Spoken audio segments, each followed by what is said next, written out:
बहुत बेवकूफी की हरकत की है तुमने जानान। अगर उस ब्रेसलेट को करीम में देख लिया होता तो क्या होता?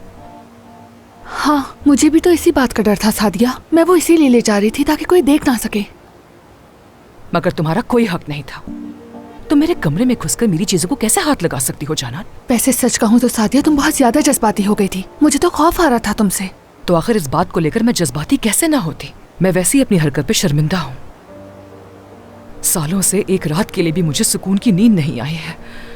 हर निवाला जो मैंने खाया, हर वो पल जब मैं खुश थी या अपनी बच्चियों के साथ थी, मुझे हमेशा शर्मिंदगी होती रही है।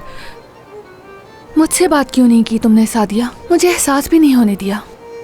बात करने से मेरा दर्द तो कम नहीं हो जाता ना, इसीलिए मैं खामोश ही रही। अगर तुमने वो ब्रेसलेट देखा ना होता तो मैं तुमसे उसका जिक्र तक नहीं करती।